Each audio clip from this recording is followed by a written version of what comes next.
Fala pessoal, sejam muito bem-vindos ao episódio 160 do Rural Talks.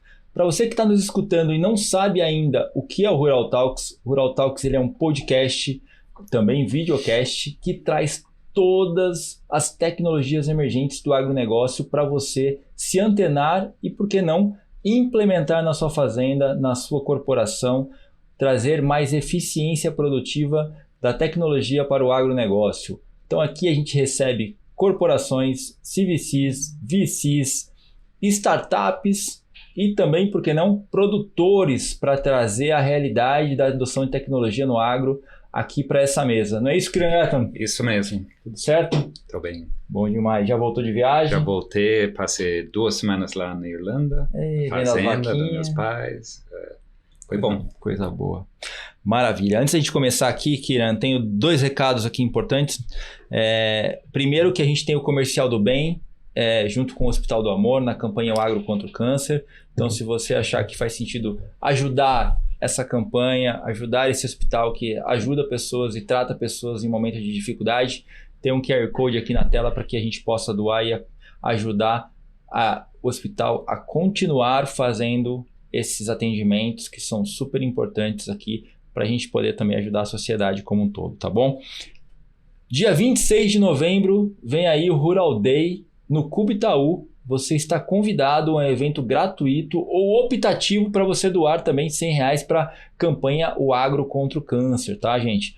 É um evento que acontece todo dia. A gente vai conectar inovação, tecnologia e o futuro do agro em um dia único, onde nós vamos falar sobre cenário econômico, tendências de preços, reforma tributária e COP30, gente. COP30 porque a gente vai ter acabado de finalizar a COP30 no Brasil, então a gente vai trazer todo um resumo, todas as informações do que aconteceu, de quais são os próximos planos referentes à COP30 e vamos falar sobre a adoção de tecnologia com produtores, com grandes corporações e, por que não, trazer aqui o quão é importante a gente se comunicar bem levando o alimento do Brasil para o mundo. Então não perca, tem um QR Code aqui também para que você possa se inscrever gratuitamente ou doar esses R$100 aí para o Hospital do Amor, tá bom?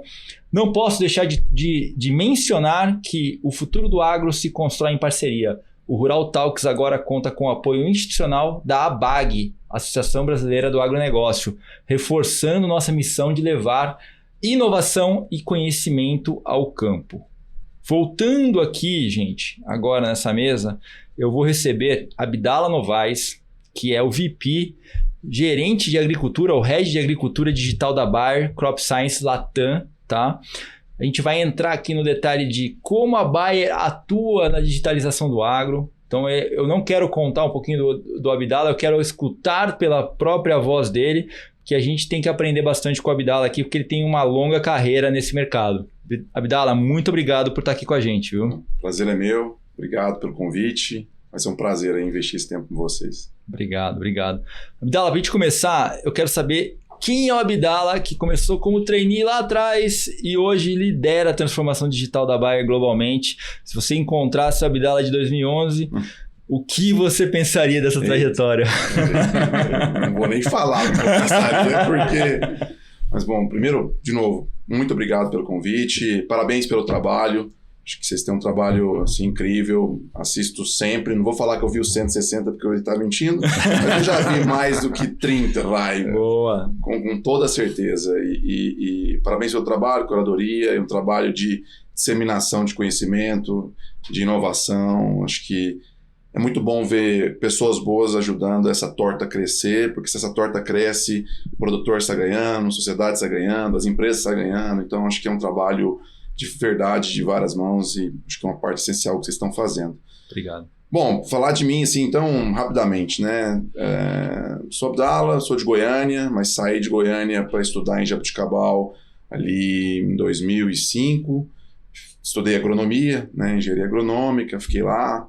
E aí, naquela dúvida do que vai fazer, consegui um estágio para ir para a França fazer meu estágio curricular. E descobri o que eu não queria, que é muito importante. Lógico, é o mais importante. Cara, assim, ainda mais quando você é jovem, saber o que você não quer fazer é essencial. Porque eu trabalhei com pesquisa lá e percebi que não é para mim. Mas foi uma baita experiência, porque eu pude voltar e entrar antes da Bayer, entrei na Cargill e fiquei 1 ano na Cargill trabalhando com logística de grãos e foi uma aula gigantesca, assim, 1 ano que eu pude aprender demais e entender o tamanho do agro, né? Eu acho que eu tive muita sorte de começar com logística porque a agricultura a gente sabe que ela tem várias facetas, mas a logística é uma que se você errar, pode fazer bem o que for, que você não vai conseguir fazer dinheiro, né? Então acho que eu comecei aprendendo muito bem ali, mas eu sempre tive a vontade de participar desses programas de trainees, que na época era muito em vogue, hoje em dia está se perdendo um pouco, né? Mas na época era, assim, algo interessante. E eu estava bem na Cargill, mas falei, cara, vou testar uma aqui, né? Selecionei, fiz uma matriz lá de seleção, escolhi a Bayer. Falei, cara, vou prestar para a Bayer. Se eu passar, passei. Se eu não passar, tô feliz aqui. Deu certo, fui para a Bayer e aí comecei minha carreira lá em 2011. Basicamente esses 14, 15 anos trabalhando principalmente entre marketing e vendas. No começo mais marketing, áreas de estratégia, áreas de precificação, depois a área de acesso ao mercado, que é um tema que com certeza a gente vai falar um pouco hoje aqui. E depois vendas também. Fiquei 3 anos na Alemanha, tive a chance de morar lá na matriz, trabalhar com perspectivas globais e regionais, né, tanto aqui na América, Europa, Ásia, e voltei para o Brasil e já fui direto para o Rio Grande do Sul para liderar o time de marketing da Unidade Sul da Bayer na época.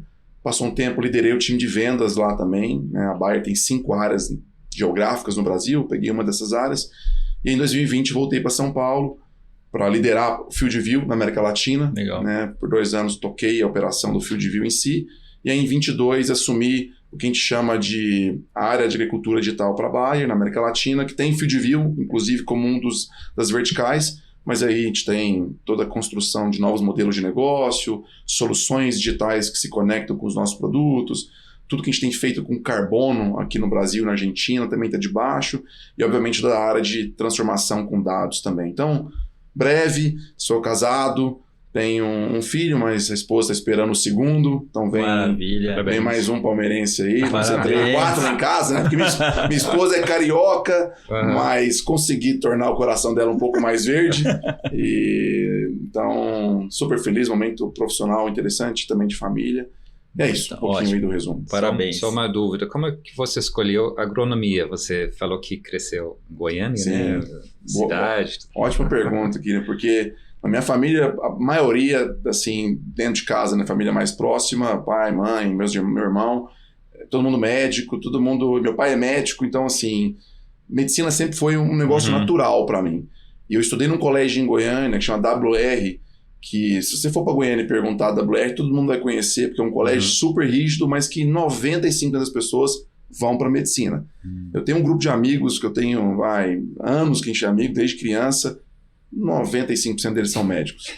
Por que eu fui fazer agronomia? Por causa do meu avô, principalmente. Assim, eu tenho família que está no agro, meus tios são produtores, mas meu avô, ele começou a carreira, assim, família muito pobre, muito humilde, e foi subindo, né? Virou ajudante de feirante, do feirante comprou um caminhão, começou a transportar gado, aprendeu a mexer com gado e, por sorte, muito trabalho, né? Ele fala que sorte é só um pouquinho, trabalho é a grande parte. Ele conseguiu virar pecuarista e eu sempre dediquei boa parte das minhas férias com ele.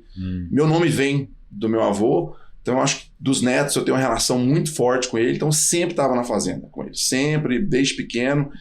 E eu acho que ali criou um certo entendimento da oportunidade. E hoje, eu falo isso muito para quem não é do agro, eu estava em Goiânia, que é um lugar, assim, agrícola, né? É um cerradão ali, é um lugar... Mas quando eu falei para meus amigos, isso em 2004, que eu ia fazer agronomia, me chamaram de louco. O que você vai fazer nisso? Agricultura?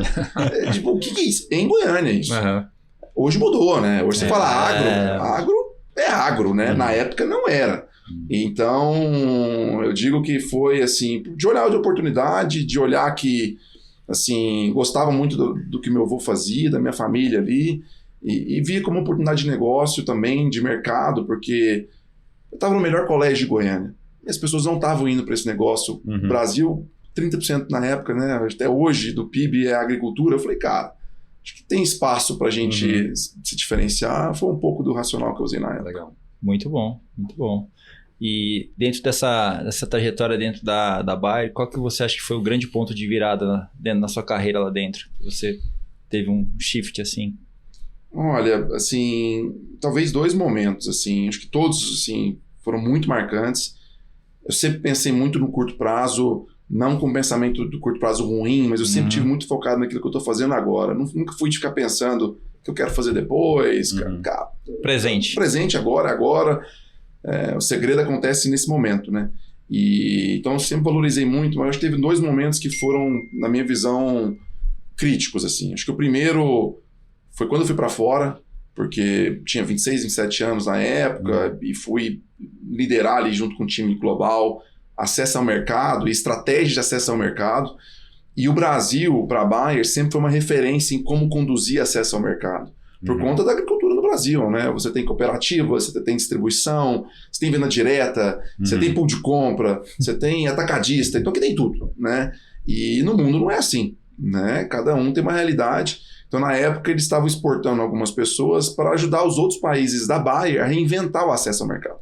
Então, eu tive a oportunidade de trabalhar com muitas culturas, com muitos estilos diferentes, com um tema que eu sabia, mas não era tão expert. Então, eu tive que, ao mesmo tempo, aprofundar meu conhecimento e influenciar culturas que me olhavam muitas das vezes como um menino ainda, né? 26, 27 anos. Então, acho que ali eu consegui criar uma casca corporativa e de negócio que me ajudou muito. E o segundo momento, eu acho que foi quando eu tive a oportunidade de liderar o time de vendas no Sul. Eu estava lá com responsabilidade de marketing, e na época o nosso diretor comercial, Álvaro, um cara que eu sou fã, ia se aposentar e recomendou, né, que eu participasse do processo. E ali eu assumi um time, né, de 70 e poucas pessoas comerciais, com responsabilidade de mais de 350 milhões de dólares. Então, assim, tinha sido um coordenador comercial no passado, mas nada dessa dimensão. Ali eu precisei confiar muito nas pessoas, criar relacionamento e foi um momento que eu precisei acelerar assim, meu crescimento profissional e foi uma oportunidade única, né? Porque o comercial, ele no fim do dia, ele é o funil de tudo, né? Das inovações, das estratégias, das verdades corporativas, porque ali é a frente da frente do cliente. Ponta de lança, né? Ponta de lança. Ali é onde tudo acontece ou nada acontece. Então foi muito bom, sabe? E eu adorei morar no Sul, assim, foi uma experiência única. Então, profissionalmente e pessoalmente, foi um momento de transição de vida super interessante. Legal, maravilha. Eu sempre faço uma pergunta para as startups, eu não sei se vai caber para você, tá? Mas eu pergunto para as startups para explicarem o que você faz na Bayer por um produtor rural, como se fosse explicar para minha avó. Sua avó é super inteligente, tenho certeza que é. Para simplificar ao máximo, para falar, pô, a gente sabe que a Bayer tem um monte de áreas, mas assim, dentro da área que você atua na área digital, se você pudesse explicar de uma forma muito simples, para que a gente possa atingir o maior número de pessoas, né, e explicar de uma forma palpável, que acho que é importante. Depois a gente vai entrando nos detalhes. Como que eu explicaria para ela? Como que ela chama? Elza. Dona Elza, o seguinte, a Bayer é uma empresa que investe muito para que a gente tenha as melhores tecnologias de semente, defensivos e produtos que você pode usar no campo, né? Então, eu tenho certeza que a senhora tem um jardim e nesse jardim a senhora está super preocupada em plantar a melhor planta, porque a gente sabe que se você plantar bem, cuidar bem, essa planta vai crescer, dar flor, dar fruto. Então, a Bayer faz isso. Ela inventa essas tecnologias, essas sementes que fazem a planta ser muito legal lá no final. Só que a gente está percebendo que a cada dia só ter a melhor semente não é o suficiente, porque o teu jardim não é igual ao jardim da sua amiga, não é igual ao jardim que você tinha lá na sua infância, porque aquele solo é diferente, aquela realidade é diferente. Então, o que a gente tem feito lá na Bayer é, através de celular, através de aplicativos que a senhora deve usar, WhatsApp e outras coisas, a gente tem assegurado que a senhora saiba usar da melhor maneira essa semente na sua realidade. E por isso que a digitalização é importante, porque a sua realidade eu só vou conhecer ela se eu tiver acesso a isso junto com você, porque acesso à minha tecnologia a gente já tem. Então a gente está fazendo essas duas coisas em conjunto e personificar cada vez mais a sementinha que você vai plantar, né, no teu jardim. Muito bom. Seria isso aí que eu muito explicaria. Bom. Não sei se ela ia gostar muito, mas... Não, é isso aí, cara. Que assim, acho que a grande dificuldade que a gente tem é, como que a gente traduz o produto para as pessoas de uma forma muito simples, né? E nada mais é do que você estar coletando as informações para poder prestar um serviço de melhor qualidade, prover um produto de melhor qualidade para o cliente, né? E dentro dessa transformação digital da Bayer, assim, a gente enxerga que é uma organização global, tradicional, que tem uma potência muito grande, né? Como que está sendo esse desafio de transformar essa organização que, vamos dizer assim, tradicional para um modo digital? Legal, ótima pergunta, assim, e como a gente olha a jornada da Bayer nesse segmento, começou há mais de 10 anos, né? Quando na época Monsanto, agora a Bayer fez a aquisição da Climate lá atrás, foi uma aposta, obviamente, feita em um mercado que não existia, né? Não se falava em agtech, né? Ali com certeza as empresas começaram a olhar e falar, tem alguma coisa acontecendo, né? Porque se uma empresa dessa colocou $1 bilhão num aplicativo, é porque... Então é uma aposta de longo prazo, e uma aposta que ela está muito coerente com aquilo que a gente entende como o nosso papel, não só na sociedade, mas principalmente na agricultura, que é tá sempre inovando, tá sempre trazendo tecnologia para ajudar o produtor a produzir cada vez mais alimento, né, de uma forma eficiente, de uma forma com que ele vai restaurar cada vez mais o seu solo e a sua natureza, e fazendo com que isso se escale, né? Então, se a gente olhar a essência do que a gente está fazendo como Bayer, nada muda com o elemento digital, né? Só que não é a natureza é a gente continuar investindo em sementes, defensivos, tecnologia, e agora entra essa vertical. Então tem sido um aprendizado gigantesco, não digo nosso como área, mas como empresa, essa jornada, né? Então, desde entender isso lá atrás como um negócio add-on, né? Paralelo, né? A gente chamava de horizontal, então o digital e a digitalização como um negócio end-to-end, e agora, depois desses aprendizados, não tão assim, mas muito mais vertical, onde você entende o digital não mais como um negócio que o fim é ele mesmo, mas como um fim de fazer o nosso negócio crescer, porque se o nosso negócio cresce, a gente continua ajudando o produtor a produzir mais, cara.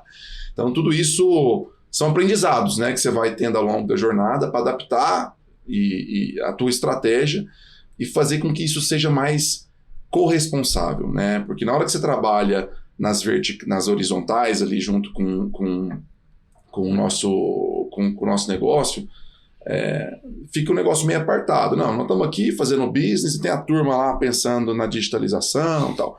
E na hora que a gente muda isso para um negócio mais de horizonte, onde todo mundo tem essa corresponsabilidade, você começa a incorporar esse elemento como mais estratégico da empresa e não de uma área. Sim. Então, gigantes aprendizados ao longo desse caminho. E a única forma de você fazer isso acontecer é se você tiver, de fato, pessoas do negócio entrando nessas áreas, pessoas de outros negócios que estão entrando dentro da empresa. Então, quando a gente olha hoje a natureza das pessoas que trabalham nessa área de agricultura digital na Bayer, mais da metade são pessoas que veio do negócio tradicional, uns 20%, 30% que veio de outros negócios que não são agricultura, 20% que está ali no meio, e isso tem ajudado a gente a ter uma estratégia cada vez mais sólida. E só uma pergunta sobre a interação com startups hoje, né? Eu sei que alguns anos atrás tinha foco muito nos hubs, né? Vocês estavam dentro do Garage e outras e tinham seu próprio hub. Hoje, como é que está? Acho que mudou um pouco a estratégia, né, em relação... Ótimo ponto. Assim, a gente evoluiu, porque como a gente começou toda a nossa jornada não quero chamar só de digitalização, mas esse entendimento de criar disruptura por dentro, o elo com as startups e o elo com os hubs, eles foram essenciais, né? E também começou junto ali, né? Então a gente foi um dos principais parceiros para tornar o AgTech Garage um lugar super relevante. Então acho que foi um trabalho a várias mãos ali de construir algo que até então no Brasil não existia com tanta força. E foi super importante, porque aquilo não só nos ajudou a ter muito repertório daquilo que está acontecendo, daquilo que não está acontecendo, e ajudou a formar, de certa forma, e contribuir com o ecossistema. A gente evoluiu isso, né? A gente, hoje, como a gente olha para tudo que a gente tem desenvolvido dentro da área de agricultura digital, 100% das soluções, 100% delas não são feitas end-to-end dentro de casa. Todas elas têm algum ou mais elementos de processo, tecnologia que não veio de dentro de casa. E isso só aconteceu por conta desse elo de conexão que a gente tem. E a gente começou a colocar essa responsabilidade menos em uma área, né? Na época a gente tinha uma área de inovação aberta e começou a colocar essa responsabilidade em quem está construindo as tecnologias, né? Então, a gente tem as nossas ventures, né, que são os grupos e as squads que estão pensando em teses. Esse grupo é responsável agora em fazer as conexões que já foram construídas lá atrás. A gente tem os experts de inovação aberta dentro do time para ajudar a fazer essas conexões, mas não com o foco final de criar conexões, mas sim fazer as pontes para que as pessoas de negócio façam as amarrações. E isso olhando como área de agricultura digital. Mas na hora que a gente olha como buyer como um todo, que é um negócio gigante na América Latina, tem muita gente olhando a inovação aberta em diferentes times, e um trabalho que a gente está fazendo agora é de ficar menos ensilado. Porque antes a gente tinha a área de digital com o teu time de inovação aberta, a área de supply com a tua área de inovação aberta, Agora a gente está montando times para que esse grupo seja cada vez mais coeso, porque a gente pode aprender muito mais e reverberar os conhecimentos não só em áreas, mas para a empresa como um todo, né? Concordo 100%, porque senão você trava o processo, né? Porque uma coisa é uma pessoa trazer e conectar com a área de negócio. Chega na área de negócio, o cara, não, mas não era exatamente isso que eu tinha pedido. Então, perde-se muito tempo nesse processo, né? E fica aquele negócio de delegar, assim, fica aquele negócio, você faz, fica muitas camadas. E fica um negócio que na época era importante, mas hoje não é, a inovação aberta pela inovação aberta. Fica só o grupinho ali. Não, tem que ser isso pro business.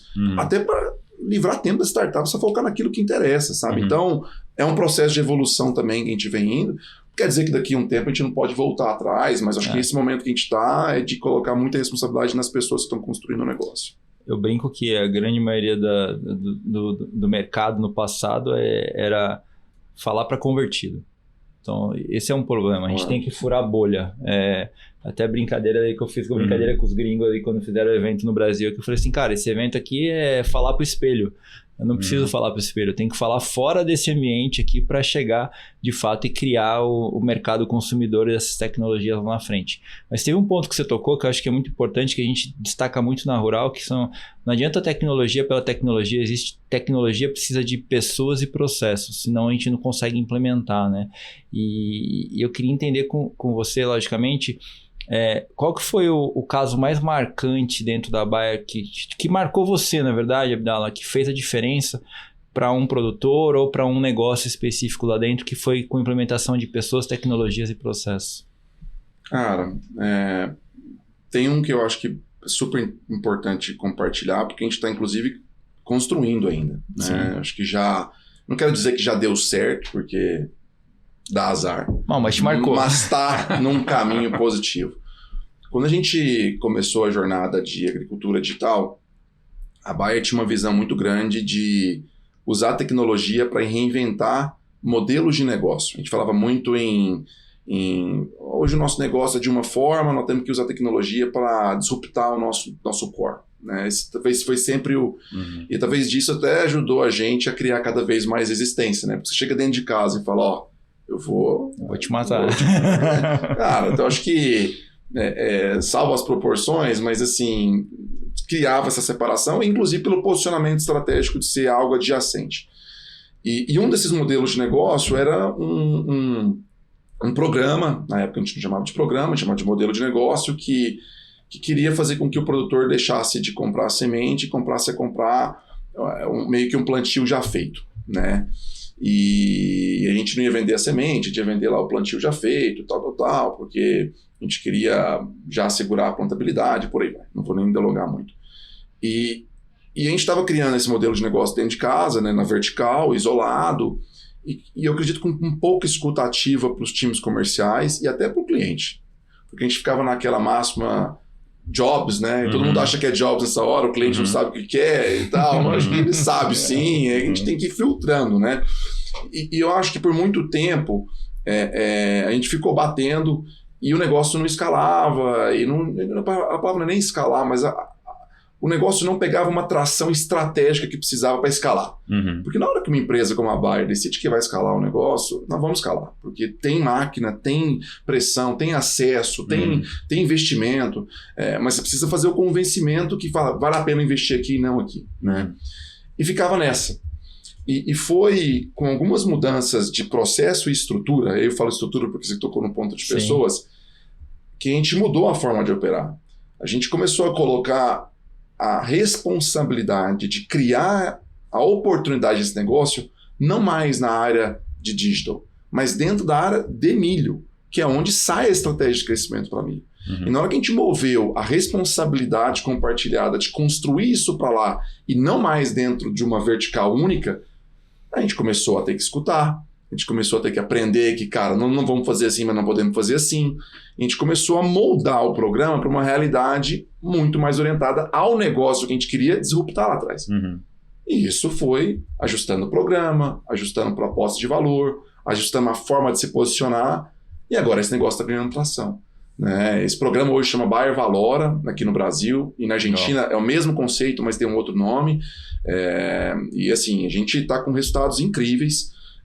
O ano que vem, a gente já está projetando que mais ou menos 10% de toda a semente de milho que a gente vai vender no Brasil e na Argentina já vai sair através de uma recomendação personalizada por talhão de produtor. Então você imagina que você vai conseguir não só mais vender um saco de semente, mas essa semente vai com a prescrição correta daquele híbrido para aquela realidade, e isso vai entregar sem custo 5 a 6 sacos a mais, é uma disrupção, mas não quebrando o modelo de negócio tradicional, que é uma venda relacional. Então, para mim, assim, Fernando, acho que esse é o exemplo que eu mais tangibilizo, porque ele está sendo agora. A gente está vendo os resultados dele agora na safrinha, o verão, a gente acabou de... colhendo safrinha agora no Brasil, os resultados estão em 80% de vitória, com 7 a 8 sacos a mais. Isso em mais de 200 mil hectares aqui no Brasil. Então, assim, já não é mais... uma área pequena, são áreas grandes que a gente vem escalando ao longo do tempo, e a projeção é que esse negócio, até o final da década agora, mais de 40% de tudo que a Bayer vender de milho no Brasil e na Argentina não vai ser uma venda mais que eu te recomendo de forma padronizada. Eu vou assegurar que você vai plantar da melhor forma possível, porque isso vai te trazer mais produtividade com o mesmo custo. E você tem participação nos resultados também? Ou você... Ótimo ponto, querido, porque antes era uma obrigação. Tá. E olha só que interessante. Antes a gente obrigava o produtor, obrigar é uma palavra muito pesada, mas se ele não aceitasse, ele não podia fazer parte do programa. Eu estava obrigando ele. Indicava. Né? Era altamente indicável que você... O que aconteceu? Só que na hora que você coloca uma restrição como essa, você torna o processo mais complexo. Sim. Porque muitos dos produtores, o que eles falavam? Se eu preciso da prescrição, não quero colher. Eu acredito nessa... Não, mas tem que colher, porque se não colher... Isso foi um feedback construído, nesse exemplo que eu trouxe, que a gente tirou. Hoje o produtor decide. Se ele quer assegurar o risco compartilhado, é uma jornada. Se ele não quer, é outra jornada. E hoje, mais da metade não querem, porque eles já acreditam que a tecnologia vai fazer a performance acontecer. E por tirar essa flexibilidade, colocar essa flexibilidade, os pilares de escalabilidade estão aumentando. A adoção aumenta. Então, esse é um exemplo que não veio do estudo interno, veio muito dessa relação nova nesse novo processo. Ótimo. Não, isso é muito legal. Isso é muito legal. E acho que o ponto que você trouxe aqui é um ponto que está acontecendo muito no mercado, que é as pessoas têm que adotar serviços anexados ao produto, porque o valor que você entrega para o cliente na ponta final não é só o produto. Se você não entrega um serviço ou um software, um service as a software que a gente chama no mercado, mas assim, o produtor ele não vê mais o valor que ele via antes. Então acho que é uma mudança estrutural de toda a cadeia. De toda a cadeia. Gigantesca, porque vamos pegar o negócio de defensivo agrícola no mundo. Sim. Em 1990, 95, a cada 8 anos, demorava 8 anos para você descobrir uma molécula num laboratório e ela está disponível para o produtor. Isso 15, 20 anos atrás. Um pouco mais. Hoje demora 18, 19. O que isso significa? Custo, né? Porque você conseguir manter uma máquina de inovação por 19 anos, desde com cientista sendo pago e tal, lá na frente, para talvez você conseguir ter um produto, isso está reduzindo a capacidade das empresas inovarem, porque está cada vez mais difícil, a barra está cada vez mais alta. Então não é só uma questão do produtor, mas é uma questão de sobrevivência das empresas. Porque você chegando num patamar tão grande com as inovações tradicionais, que será que a gente vai conseguir dar os saltos de produtividade apenas apostando na tecnologia, no formato que foi feito? A gente acredita que não. Inclusive, um dos pilares estratégicos da Bayer ser a agricultura digital é exatamente isso. Tem um exemplo que eu adoro, que é... Tem uma das coisas que eu acho mais brilhantes aqui no Brasil que é feita é os concursos de produtividade. Você pode pegar o SESB e o GETAP, que é o caso de milho. Não, você olha o SESB, você vê o campeão lá produzindo 130 sacos por hectare, e isso tem crescido, né? 15 anos atrás era 80. O campeão, hoje é 130. Você fala, cara, dá para produzir 130. Economicamente viável? Não. Você vai olhar qual que é o manejo, não dá para fazer isso em escala. Mas já existe tecnologia para chegar em 130. Se você vai conseguir tornar isso viável, é outra história. Mas já existe a tecnologia. Nós estamos numa média de 60 no Brasil. Então, assim, se está cada vez mais difícil você construir produtividade, inovação para ir além dos 130. Mas você tem um gap de 130 a 60, vamos trabalhar nesse meio. Vamos trabalhar para quebrar esse gap. E aí vem conhecimento, vem acesso, vem pesquisa, vem digitalização. Então, a gente tem uma leitura muito grande também como organização, como é que a gente quebra isso. Porque se a gente está investindo muito dinheiro para desenvolver novos híbridos, vamos pegar milho. Cara, é muita grana. A Bayer investe por ano. Só ano passado foi 2,6 bilhões de euros em pesquisa e inovação. Cara. É quase o dobro, acho que talvez até o dobro do que a segunda no mercado que a gente compete. É muito dinheiro. Quase 10% das pessoas que trabalham na Bayer trabalham com pesquisa. É muita gente. Só que a gente está desenvolvendo. E a gente está vendo que boa parte dessa capacidade genética e de potência não está chegando. Não está sendo alcançado. Não está sendo alcançado. Um dos motivos é porque talvez o produtor não está plantando da forma certa ou porque ele está aplicando na hora errada. Então, é uma decisão. Queremos continuar investindo para aumentar esse gap ou queremos investir para diminuir o gap? Nós estamos fazendo os dois. Né? Então a gente está apostando, obviamente, em continuar fazendo com que o ganho genético das nossas soluções aumentem, mas investindo forte com esses modelos de negócio, com essa transição de tecnologia através do digital, para que esse gap seja cumprido. Então, esse é o caminho, sabe, que a gente está utilizando. E eu acho que está num momento muito propício, né, Abdala, porque a gente está num momento de transição de sucessores, né, e acho que a gente trazendo para a gestão das fazendas, gerentes de fazenda, donos de fazenda 100% nativos digitais, eu acho que esse entendimento desse gap que você comentou e da importância dos dados, da coleta desses dados para que a gente consiga chegar nesse 130, fica cada vez mais plausível e mais visível, né? Total. E assim, eu acredito que o gap ele sempre foi observado. Antes ele era feito de uma forma ou de outra, era conversando com o vizinho, era não fechando a conta, ele sempre existiu. Só que agora com dados é visível, você consegue mostrar a realidade. Falar assim, aqui você poderia ter feito isso, você está aqui. Você veio da XP.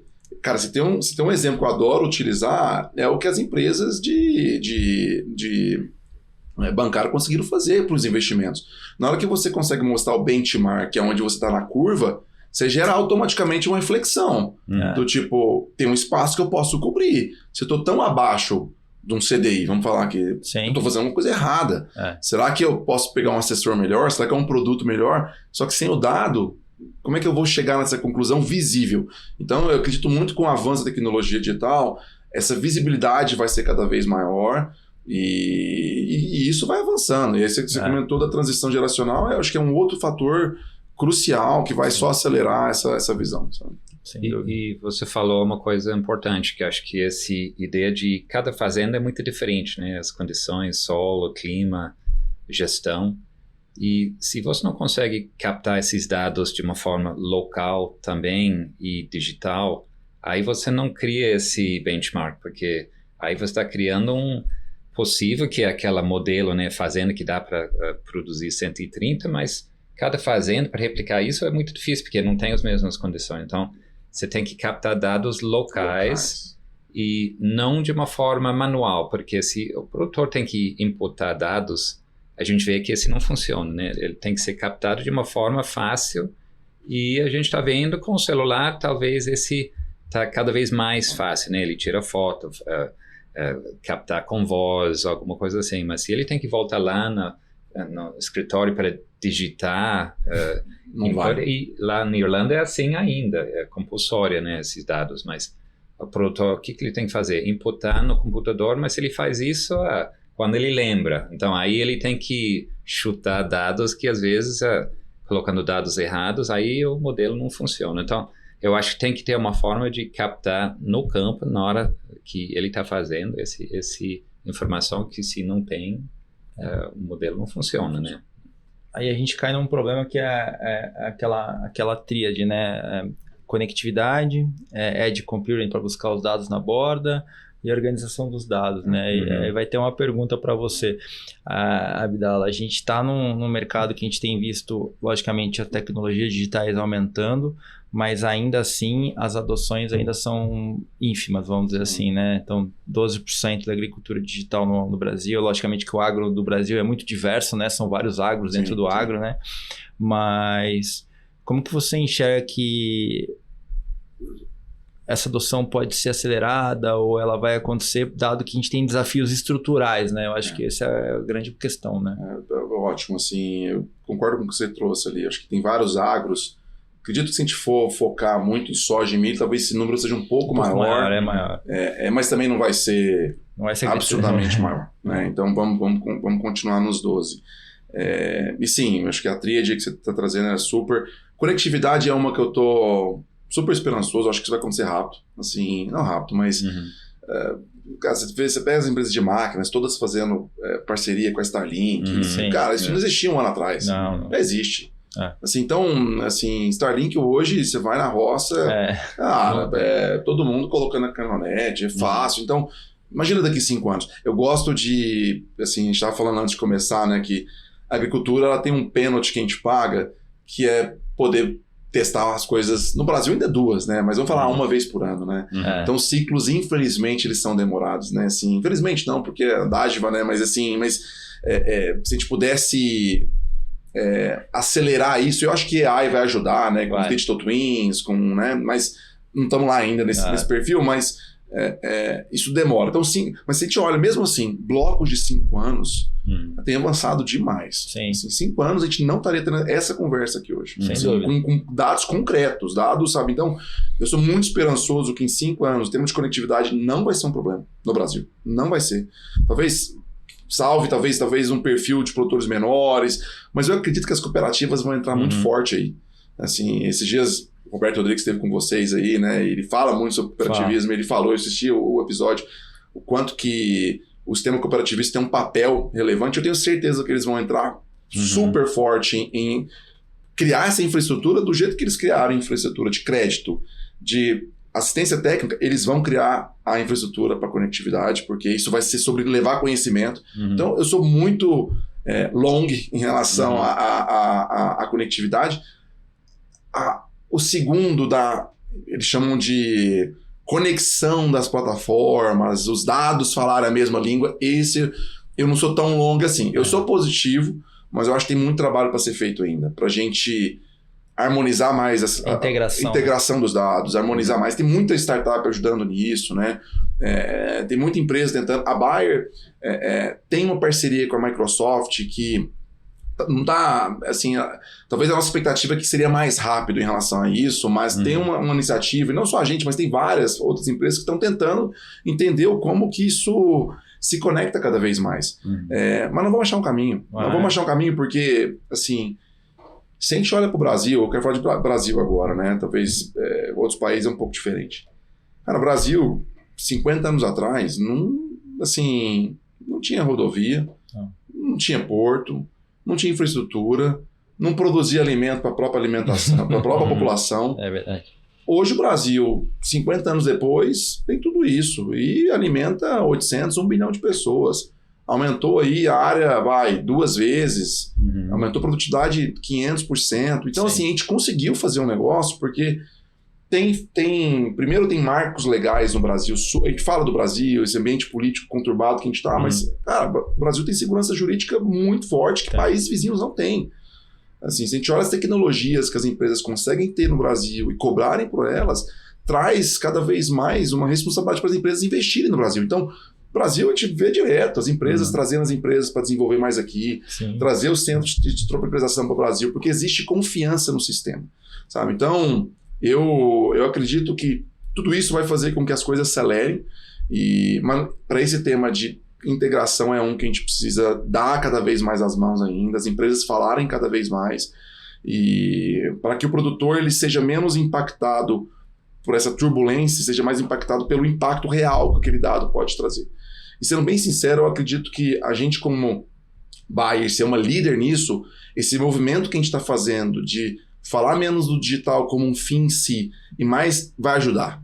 A gente vai ajudar a puxar o mercado para ir para esse caminho, que o objetivo é criar impacto na lavoura, é fazer com que o produtor produza mais. Se o dado está vindo de A, B e C, não interessa. O que é importante é como que você está ajudando o produtor a pegar esse dado e tornar ele cada vez mais produtivo, sabe? Então é o caminho que a gente está pensando. Sim. E a gente fala muito aqui, a tecnologia ela é meio, ela não é o fim. O fim é o benefício que o usuário tem no produto final dele, no core dele. Então, se a gente sempre lidar com tecnologia como meio, a gente traz o benefício muito claro para o usuário. O usuário não entende quando você leva a tecnologia como se fosse o início, o fim, o meio e o fim. Aí ele não vai entender mesmo. E além de produtividade, acesso ao mercado com preço melhor, né? Se ele vê um incentivo assim, se eu uso essa tecnologia, eu vou produzir melhor, mas mais transparente para poder acessar um mercado mais premium, tem rastreabilidade, aí isso vai me pagar mais, aí sim ele vai adotar porque isso faz sentido de uma forma mais clara para ele que é financeiro. Né? A gente tem aqui no Brasil e na Argentina um programa que chama Procarbono, que tem buscado há 4, 5 anos ajudar a criar no Brasil e na Argentina um negócio de carbono para a agricultura, não para a Bayer. Sim. Que basicamente oferecendo para as indústrias um serviço onde a gente consegue, através de tecnologia que a gente tem desenvolvido junto com a Embrapa, inclusive, a mensurar a pegada de carbono em soja e milho. Com qual intuito? Em ajudar as empresas, primeiramente, a acessar commodities de baixo carbono, porque isso ela pode ser negociado fora, porque as empresas têm aí um monte de compromissos, e se você acessa soja e milho com baixo carbono, isso pode futuramente abater das responsabilidades, e ao mesmo tempo o produtor, porque uma vez que o produtor começa a comprovar, através de dados, tecnologia, que ele está produzindo de uma forma sustentável comparado com a média, isso vai começar a abrir mercados. Então, por onde que a gente está começando? Então, a gente fala de um premium na soja do produtor, né? A gente tem um programa grande na Argentina, que esse ano vai chegar em 2 milhões de hectares com esse programa, junto com a Viterra, né? Que agora fizeram a joint venture com a Bunge, onde a Viterra premia os produtores uma vez que eles comprovam que aquela tonelada produzida tem uma pegada de carbono menor. E isso é só o começo dessa jornada. A gente está começando a trazer agora mecanismos financeiros também, porque se você começa a provar externamente que você tem tecnologia validada por Embrapa, por órgãos internacionais, de que essa metodologia comprova uma soja e um milho de baixo carbono, você vai começar a acessar mercado mais barato. Qual que é o maior problema hoje no Brasil para produzir? É o crédito. Então, se você começa a criar vínculos também, de usar a tecnologia para produzir melhor e comprovar, isso no bloco de 5 anos que eu comentei, com certeza a forma de conceder crédito não vai ser igual. E isso vai destravar a adoção, talvez não tanto pela tecnologia como fim, mas pelo meio de você fazer algo melhor para você ter uma operação mais eficiente, né? Sem certeza. Eu vou te perguntar um pouquinho, que a gente está vendo a movimentação que a Bayer está fazendo com relação à COP30, né? Como que vocês vão estar presentes lá? Qual que é a visão de vocês com relação à COP30 que vai acontecer? Ótimo. Assim, primeiro, que oportunidade para o Brasil, né? Receber a COP30. Assim, a gente tem que tratar isso com muito cuidado e muita honra, porque é uma responsabilidade, né? Sim. A COP, assim, a gente participa dela ativamente, acredito que quase 5 anos já, de forma ativa, né? Porque a gente acredita numa agricultura cada vez mais regenerativa, numa agricultura onde você não fala tanto mais de produto, mas fala de sistemas que contribuem para que o produtor possa produzir mais.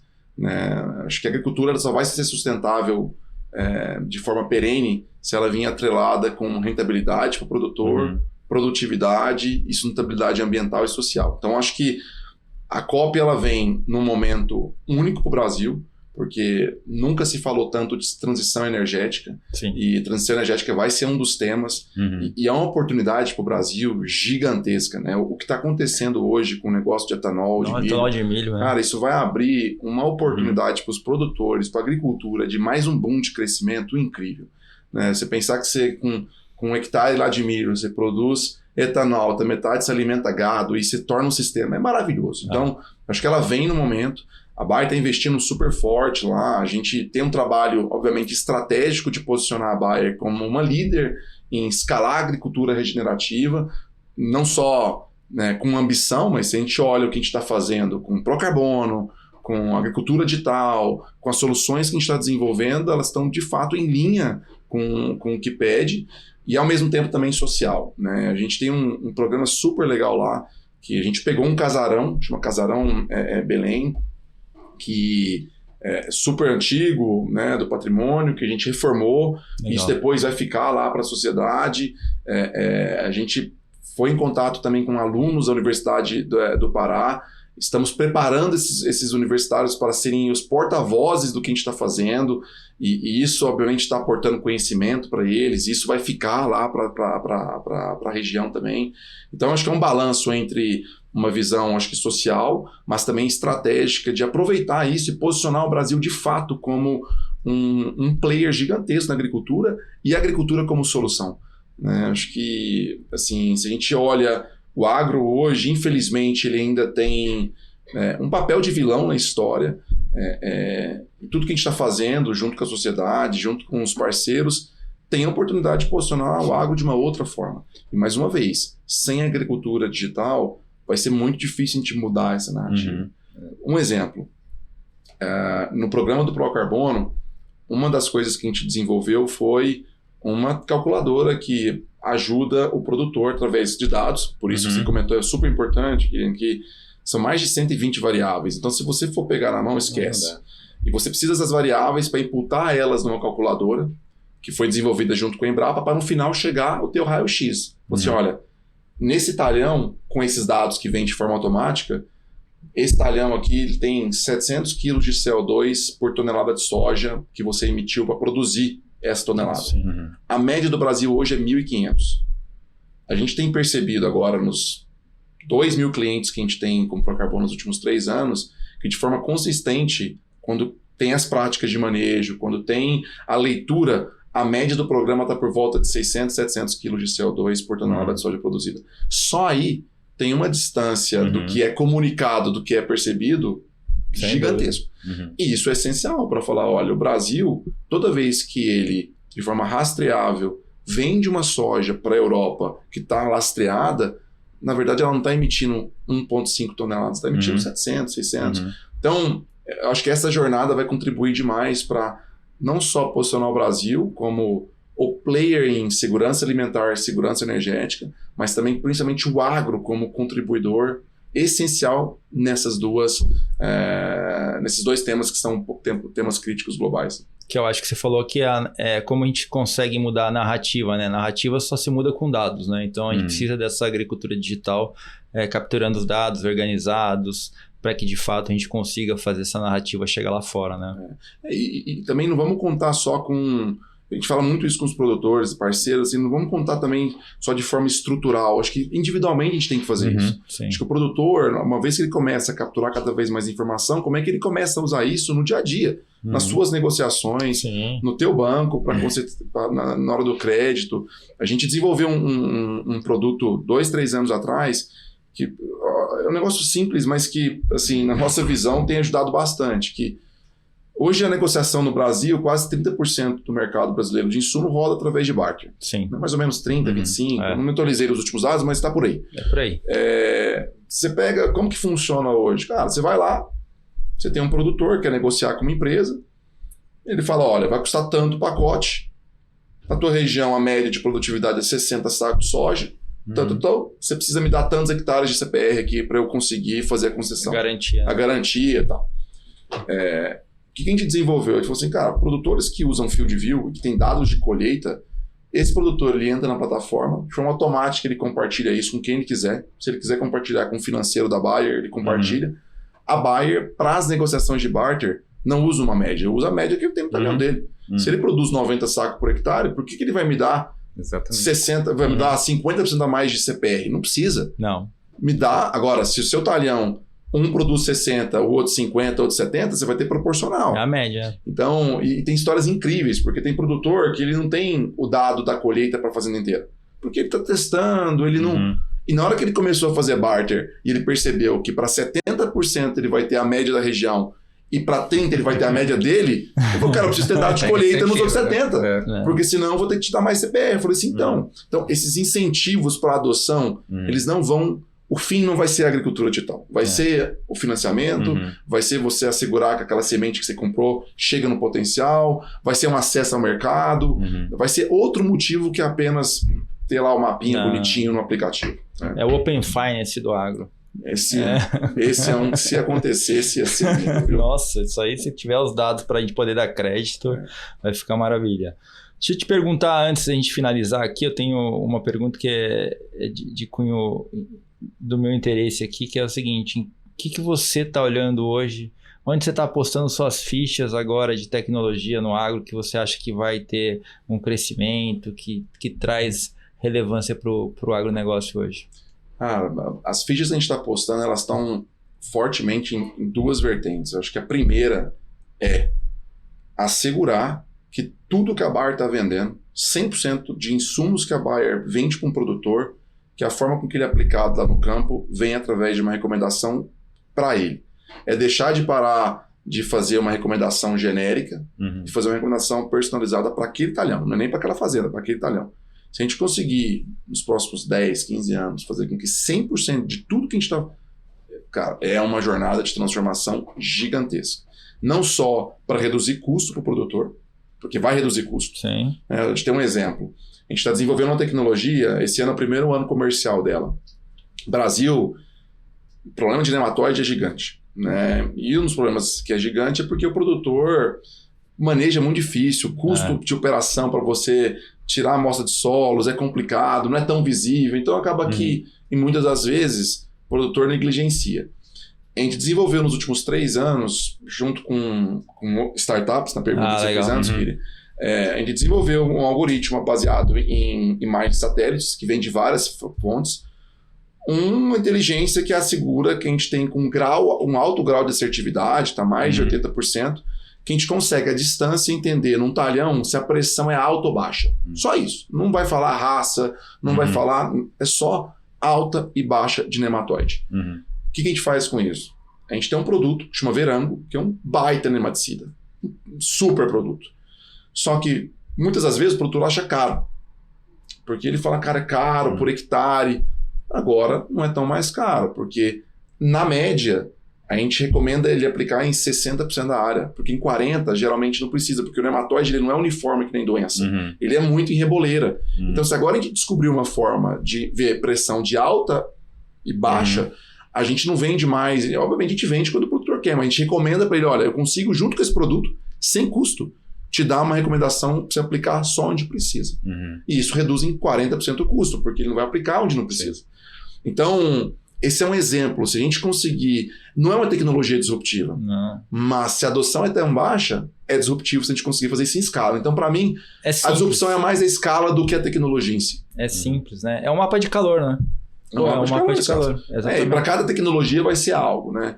E o segundo, a gente está apostando fortemente que tudo que a gente está fazendo com pró-carbono não é sobre carbono em si. O carbono, ele é sim um end, né? A gente acabou de passar por uma aprovação da lei do carbono no ano passado, né? A PL foi aprovada, agora está nas trâmites de regulamento, de regulação. A gente acredita que esse negócio do carbono, ele vai, no Brasil, nos próximos anos também, ter uma relevância, mas mais do que o carbono em si, a gente está percebendo, com todo esse investimento que a gente está fazendo, que toda vez que o produtor entra numa jornada de melhorar suas práticas, ter rastreabilidade, entender que ao reduzir a pegada de carbono dele de 1,4, 1,5 toneladas por tonelada de grão e baixar para 700, ele não vai só melhorar a pegada, ele vai melhorar a produtividade, Sim. vai reduzir custo, porque vai ser mais eficiente. Então, essa outra frente, quando eu olho para a agricultura digital num chapéu, é uma que nos próximos 5 anos a gente está investindo muito, colocando muito recurso, para que seja uma realidade em escala. Porque ela já é realidade, nesse caso de carbono, em 2, 3 mil produtores. Deu exemplo na Argentina, que a gente está com 2 milhões de hectares em soja. Mas vamos lá, na Argentina a gente tem 10 milhões de hectares de soja. No Brasil a gente tem 40. Então a gente tem um espaço para pegar essa tecnologia que já existe e colocar ela em escala, porque isso tem um potencial de fazer com que a gente contribua para que a produtividade no Brasil continue crescendo. É como se fosse o Procarbono fosse uma tecnologia, ela não é o fim, ela é um meio para que você possa ter outros benefícios na sua própria fazenda, produzindo mais, com mais qualidade, garantindo mais qualidade da terra ao longo prazo. Cuidando do maior legado que você tem, que é o solo. Então, eu vejo isso também com o primeiro passo sempre mais difícil. Lá na fazenda do meu irmão na Irlanda, depois que ele adotou robô para fazer ordenha, hoje tem robô para tudo, porque ele viu todos os benefícios, né? Não é só ser mais fácil para trabalhar, mas também ele vê qualidade, precisão, dados, tudo isso é um processo que uma vez que você entra nesse caminho, você vai longe, mas o cara que está fora do caminho é que é o mais difícil, né? Trazer ele para o primeiro passo, e talvez o carbono às vezes é o primeiro passo, mas não é o fim, né? E eu acho que vão ser, se você olha para os próximos 3, 4 anos, vão ter 2 vias para que esses produtores entram. Primeiro, acho que você comentou antes, Fernando, acho que é questão geracional. Segundo, tem uma questão também de econômica, né? Cara, a gente está vendo a questão do crédito, né? Assim, plantio aí às vezes vai atrasar porque não tem crédito e tá numa situação complicada. E se começa a surgir mecanismos que vai fazer esse processo mais eficiente, eu acho que a adoção vai vir também. Só que eu digo que isso é muito um processo pela dor, né? O processo, por exemplo, você pega a margem dos produtores. Cara, quando a gente olha no tempo, com a baixa das commodities, assim, o produtor está mais apertado de margem. Você vai ter que ser mais eficiente. Você deixar de aplicar 100% da área um determinado produto e começar a aplicar 40%, 60%, pode fazer diferença no final. Comitê do Valora, deixar de produzir 150 sacos na safrinha, produzir 155 com o mesmo custo, pode ser a diferença de fazer dinheiro ou não fazer dinheiro na safrinha.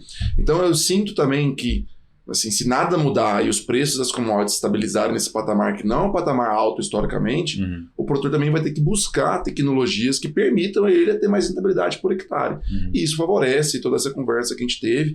Mas eu acho que é um trabalho de levar pelo lado positivo, mas olhar com cuidado também essas pressões que fazem com que a adoção também aumente, né? Legal. Abdala, a gente está chegando ao final. Antes da gente encerrar, eu faço sempre 3 perguntas. Uma que eu fiz especial para você e 2 que eu faço para comparar com o restante da turma. Você que lidera a transformação digital em uma das maiores empresas do agro do mundo, que conselho você daria para um jovem profissional que quer trilhar uma carreira vinculada ao campo? Cara, boa pergunta. Primeiro, não esqueça de estar no presente, sabe? Não esqueça de... Todo mundo tem sonhos, todo mundo pensa longe, mas não esqueça que é agora que acontece a mágica, sabe? Eu acho que a juventude hoje está muito ansiosa com coisas do futuro e está deixando o presente passar, sabe? Gastando tempo demais em rede social, gastando tempo demais em coisas que não vão agregar tanto. Então, talvez o maior conselho que eu dou para essa galera de 18, 19, 20 anos é: coloca atenção no agora, porque chama presente não é à toa, né? É clichê falar, mas não é à toa. E isso talvez é a maior sugestão que eu tenho que dar, porque foi o que, em vários momentos da minha vida, foram essenciais. Legal. Bom, a segunda eu já sei a resposta, mas quem é o comunicador do agro que você mais admira? Roberto Rodrigues, né? Com certeza. A gente falou antes, né? Foi professor nosso em Jabuticabal e, sem dúvida. Cara, a agricultura deve muito a ele. Sem dúvida. Não, é um grande mestre. Não tem erro. E para finalizar, qual o skill mais importante para um profissional do agro hoje? Nossa. Putz, aí você me pegou. Eu falei hoje numa reunião interna, eu falei assim, cara, toda vez que as pessoas falam, me fala uma coisa, eu tenho tanto problema em responder essa uma coisa. Cara, assim, o skill mais importante é eu vou dizer, curiosidade real, sabe? Não é a curiosidade de ser curioso, de saber de tudo, é a curiosidade de entender de fato, porque a pessoa que ela é curiosa, ela vai mudar a opinião dela, sabe? Eu acho que a gente precisa de mais pessoas que acreditam naquilo que elas acreditam. Não é nada bom pessoas que mudam de opinião cada dia, mas as pessoas que não mudam de opinião depois que elas aprenderam alguma coisa também não é tão legal, sabe? Então ter a curiosidade de ir fundo e se convencer de que você podia estar errado e que tem outro caminho, eu acho que é um negócio que a gente está precisando muito no agro. Eu falo muito que a gente tem que ter um pouquinho de atrito para levar para frente, para a gente poder pensar e ver se realmente a gente está certo, né? Acho que a gente exercita muito pouco isso, e acho que um ponto que a juventude também acho que deixa abrir é o primeiro atrito, ela já para e não pode, tem que ter, cara, assim, eu sou cristão e se tem uma coisa que a gente aprende muito, né, nos ensinamentos, principalmente da Bíblia, é o quanto que os desafios da vida são essenciais para a gente crescer, né? Então a gente tem que agradecer por eles, na verdade, não é achar ruim. Sim, é isso. E isso é uma questão de crença. Se você acreditar que isso que você está passando é uma oportunidade para você melhorar, se desenvolver só que para isso o mindset tem que estar alinhado, né? Porque senão vira um sofrimento. Cabeça aberta, né? Pô, Abdala, a gente vai marcar em você em todas as redes aqui. Eu agradeço muito por você poder contar um pouco da sua história, um pouco do que você está fazendo dentro da Bayer. Parabéns pela trajetória, parabéns pela construção. Eu acho que fica aqui o recado que, pessoal, vem muita tecnologia para ajudar vocês a produzirem mais com menos e também economizar, que eu acho que o Abdala trouxe aqui. Essas tecnologias digitais não é para consumir seus dados e não trazer benefício para vocês. Pelo contrário, é para trazer um benefício muito claro, que é produzir mais na área que você tem. Então, acho que ficou uma aula aqui. Acho que o que me marcou mais aqui, se eu puder falar, é o gap existente na produtividade, que já é hoje presente, que você falou que é existente, que a gente tem que alcançar, e isso a gente só vai alcançar com dados e com tecnologia. Obrigado, gente. Obrigado, viu? Obrigado. Até a próxima. Valeu, gente. Valeu.